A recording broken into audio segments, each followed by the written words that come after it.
തനിക്കെതിരെ പരാതിയില്ലല്ലോ എന്ന രാഹുൽ മാങ്കൂട്ടത്തിന്റെ വാദം ഇതോടെ പൊളിഞ്ഞിരിക്കുകയാണ്. യുവതി നേരിട്ടെത്തി മുഖ്യമന്ത്രിക്ക് പരാതി നൽകിയതിന് പിന്നാലെ അതിവേഗം നടപടികളിലേക്ക് കടന്നിരിക്കുകയാണ് ക്രൈംബ്രാഞ്ച്. ഇപ്പോൾ രാഹുൽ മാങ്കൂട്ടത്തിൽ എവിടെയെന്ന് വ്യക്തമല്ല. പൂട്ടിയിട്ട MLA ഓഫീസിന് മുന്നിൽ ഡിവൈഎഫ്ഐ പ്രവർത്തകർ റീത്ത് വെച്ച് പ്രതിഷേധിച്ചു.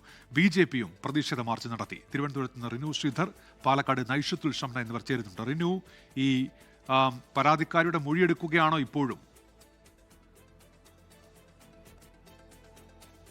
തിരുവനന്തപുരം റൂറൽ SP-ക്കാണ് ഇപ്പോൾ നിലവിൽ ഈ അന്വേഷണവുമായി ബന്ധപ്പെട്ടുള്ള ചുമതല DGP നൽകിയിരിക്കുന്നത്. മുഖ്യമന്ത്രിക്ക് ഇന്ന് ഉച്ചയ്ക്ക് ശേഷം 3 മണിയോട് കൂടിയാണ് ഈ പെൺകുട്ടി മുഖ്യമന്ത്രിയുടെ ഓഫീസിലെത്തി പരാതി നൽകിയത്. തുടർന്ന് ക്രൈംബ്രാഞ്ച് ADGP H. വെങ്കടേഷുമായി ഉൾപ്പെടെ കൂടിക്കാഴ്ച നടത്തിയതിനു ശേഷമാണ് ഇപ്പോൾ റൂറൽ SP സുദർശന്റെ അന്വേഷണ ചുമതല നൽകിയിരിക്കുന്നത്. നിലവിൽ റൂറൽ SP ഓഫീസിൽ ഈ പെൺകുട്ടിയുടെ മൊഴി രേഖപ്പെടുത്തിക്കൊണ്ടിരിക്കുന്നു എന്നുള്ള വിവരമാണ് നമുക്ക് ലഭിക്കുന്നത്. ഇതിനുശേഷം മജിസ്ട്രേറ്റിന് മുന്നിൽ ഹാജരായി 164 സ്റ്റേറ്റ്മെന്റും നൽകും എന്നുള്ള വിവരവും ലഭിക്കുന്നുണ്ട്.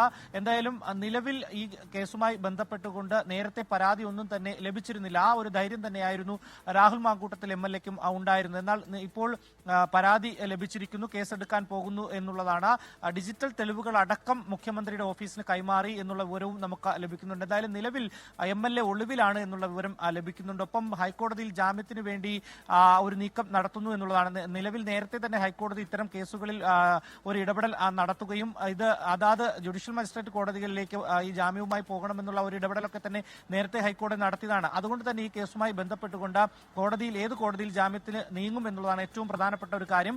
സാധാരണഗതിയിൽ ഒരു പ്രതി ജാമ്യത്തിന് നീങ്ങുമ്പോൾ അറസ്റ്റ് ചെയ്യാറില്ല എന്നുള്ളതാണ് ഏറ്റവും പ്രധാനപ്പെട്ട കാര്യം. അങ്ങനെ നിയമമില്ലെങ്കിൽ പോലും സാധാരണഗതിയിൽ അറസ്റ്റ് ചെയ്യാറില്ല.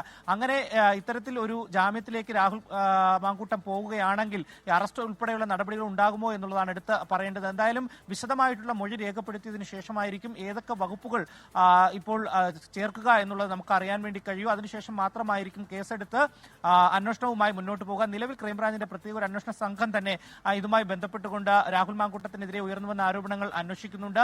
നിലവിൽ രാഹുൽ മാങ്കൂട്ടം MLA ഒളിവിലാണ് എന്നുള്ളതാണ് ഉയർന്നുവരുന്ന ആരോപണവും വിവരവും എല്ലാം. എന്തായാലും കോൺഗ്രസിന്റെ മുതിർന്ന നേതാക്കൾ അടക്കം ഈ കേസുമായി ബന്ധപ്പെട്ടുകൊണ്ട് രാഹുൽ മാങ്കൂട്ടത്തിനെ തള്ളുന്ന ഒരു നിലപാടിലേക്കാണ് പോയത്. എന്നാൽ അദ്ദേഹത്തെ അനുകൂലിച്ച രംഗത്ത് വരുന്ന നേതാക്കളും ഉണ്ട്. എന്തായാലും നാളെ രാവിലെയോടുകൂടി അല്ലെങ്കിൽ ഇന്ന് രാത്രിയോടുകൂടി തന്നെ കേസ് FIR ഇടുകയും തുടർന്നുള്ള നടപടികളിലേക്ക് അന്വേഷണ സംഘം നീങ്ങുകയും ചെയ്യും. ഉന്മേഷ്, ലോകത്തെവിടെയായാലും ഏത് സമയത്തും 24 വാർത്തകളും ഓഗ്മെന്റഡ് റിയാലിറ്റി പാക്കേജുകളും എക്സ്പ്ലെയിനറുകളും വിശദമായി കാണാൻ ഞങ്ങളുടെ YouTube ചാനൽ നിങ്ങൾക്ക് സബ്സ്ക്രൈബ് ചെയ്യാം.